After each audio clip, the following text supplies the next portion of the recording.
பலந்து திரர்கள் வீட்டுக்குள்ள, பலந்து திரர்கள் வீட்டுக்குள்ள. ஒரு வீட்டில் அழகான பொண்ணு தனியா நீயா இருந்தால் சும்மா. ஆனா அந்த வீட்டுக்குள்ளே, ஆனா அந்த வீட்டுக்குள்ளே திருடர்கள் இருந்தாங்கம்மா. ஒண்ணு இல்ல ரெண்டு இல்ல மொத்தம் 12 பேர். கண்டி பக்க முடிஞ்சா நீங்க பசல் கிங் தான் டாப் பேரு. முதல் திருடன் டேபிள் கீழே துணிக்குள்ள ஒளிஞ்சான். அவ முன்னாடி சாப்பாடு வச்சு சும்மா அங்கே கிடந்தான். ரெண்டாவது மீன் தொட்டிக்குள்ள மீன மாதிரி நீந்தான், மீன மாதிரி நீந்தான். பார்த்தவங்க எல்லாரையும் மொக்கை போட்டு ஏமாத்தான். முந்து வரி போட்டோக்குள்ள படமா மாறி நின்னா. சுவர் மேலே ஸ்டைலா இருந்து யாருக்கும் தெரியலன்னா. நாலாவது செடிக்குள்ள இலை மாதிரி ஒண்டி. காற்று வந்த ஆடியபடி சிரிச்சா ரொம்ப கண்டி. ஐந்தாவது பொம்மைக்குள்ள கண்ண மூடி நின்னா. பாப்பா டாய் போல நடுக்கு அங்கேயே ஒளிஞ்சான். ஆறாவது திரை பின்னால சும்மா நிழல் மாறி ஜன்னலோட சேர்ந்து நின்னா பயமுறுத்தும் மாதிரி. பலந்து திரர்கள் வீட்டுக்குள்ள, பலந்து திரர்கள் வீட்டுக்குள்ள.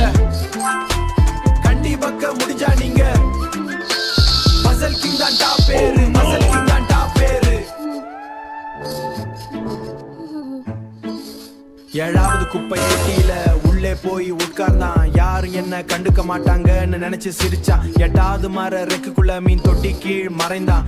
அமைதியா மூச்சு வாங்கி அங்கேயே பதுங்கி இருந்தான். 9வது ஏசிக்குள்ள குளிரா படுத்து தூங்கான். சத்தம் கேட்ட உடனே மட்டும் கண்ணை திறந்து பார்த்தான். 10வது லைட்டுக்கு மேலே தொங்கியபடி நின்னா. லைட் ஒளியோட சேர்ந்து யாருக்கும் தெரியாம இருந்தான். 11வது டைல்ஸ் கீழே தரையோட ஒட்டிக்கிட்டான். காலடி சத்தம் கேட்டாலே நடுங்கி அங்கே கிடந்தான். 12வது திருடன் எங்கே?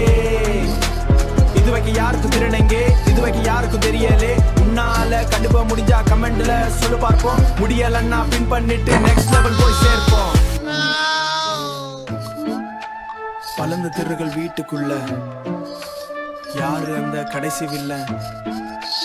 பலந்து திருகள் வீட்டுக்குள்ள, பலந்து திருகள் வீட்டுக்குள்ள.